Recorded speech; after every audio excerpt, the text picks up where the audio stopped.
की सारी डिवाइसेस बंद हो जाती है। अब बात करते हैं स्टार टोपोलॉजी के बारे में। जैसा कि इसका नाम है वैसे ही आकार में इसे मैनेज किया जाता है। जैसे कि बीच में एक हब कंट्रोलर होता है और इससे सारे डिवाइसेस जुड़े होते हैं। अब हर हब कंट्रोलर क्या करता है, डिसाइड करता है कि कौन सा डेटा किस कंप्यूटर का है और उसे किस कंप्यूटर को भेजना है। मतलब आप समझ गए। जैसे मान लीजिए ये कंप्यूटर है और इस कंप्यूटर को डेटा सेंड करना चाहता है। यह सबसे पहले एक सेंट्रल हब को भेजेगा। अब ये जो है सेंट्रल कंट्रोलर इसे क्या करेगा, इस डेटा को डिसाइड करेगा किस कंप्यूटर के पास जाना है, तो यहाँ पे इसके पास भेज देगा।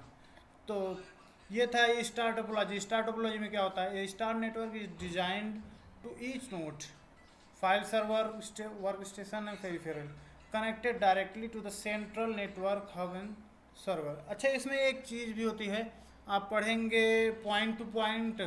पॉइंट टू पॉइंट मतलब कि वो डायरेक्ट कनेक्टेड होती है। जैसे कि यहाँ पे ये डायरेक्ट एक दूसरे से कनेक्टेड तो नहीं है। जैसे कि ये मान लीजिए, अभी पहले इसे पहले हटा देता हूँ, उसके बाद बात करता हूँ।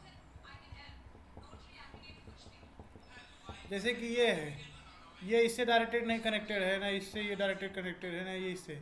तो मैं मतलब इसका ये जो है पॉइंट टू पॉइंट कनेक्टेड नहीं है, किसी सेंट्रल कंट्रोलर के थ्रू कनेक्टेड है आपस में। स्टार टोपोलॉजी, इसकी कुछ एडवांटेज है, इसके एडवांटेज के बारे में बताते हैं। सबसे पहले ज़रूरत हमको क्यों पड़ी, क्योंकि बस टोपोलॉजी में हमको ट्रैफिक की समस्या आ रही थी और सिक्योरिटी कंसर्न हो रहा था।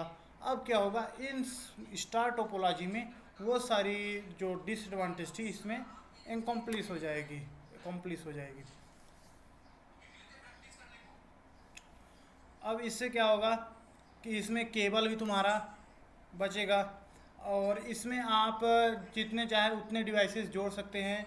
सिंपल सेंट्रल कंट्रोलर में केबल जोड़ देना है डिवाइसेस से और डिवाइस क्या होगा, नेटवर्क से कनेक्ट हो जाएगा। तो इसका खर्चा भी कम आता है, केवल आपको एक मशीन लेना है।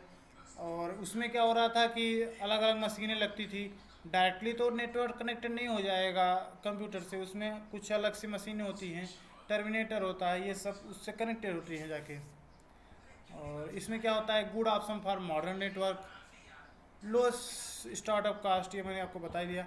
ईजी टू मैनेज, जैसे कि अगर मान लीजिए कहीं पे फॉल्ट आए इस केबल में, तो क्या होगा कि सारी की सारी जो रिमेनिंग कंप्यूटर्स हैं ये एज इट इज़ काम करती रहेंगी, केवल यही अफेक्टेड होगा।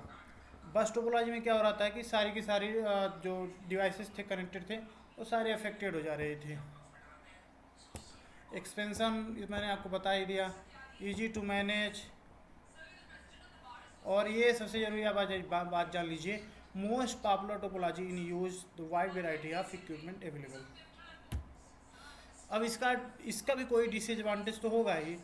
तो इसका डिसएडवांटेज क्या है, इसमें क्या होता है कि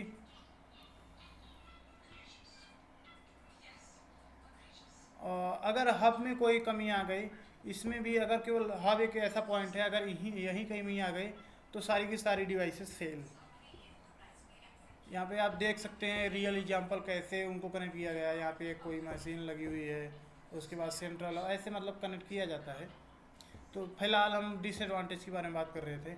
इसका केवल एक हब अगर फेल हो गया तो पूरा नेटवर्क फेल हो जाएगा। हालांकि ये मतलब केबल में फेल होने से पूरा का पूरा नेटवर्क नहीं फेल हो रहा था, ये तो अकम्प्लिश हो गया। लेकिन अगर मान लीजिए हब में ही कोई गड़बड़ी आ गई, सेंट्रल कंट्रोल में ही कोई गड़बड़ी आ गई तो दिक्कत हो जाएगी। तो इसका इंस्टॉलेशन कॉस्ट भी बहुत हाई रहेगा। अगर हम ईच कंप्यूटर को अगर हम अलग अलग केबल से जोड़ेंगे तो ऑब्वियस सी बात है इसमें केबलिंग ज़्यादा होगी।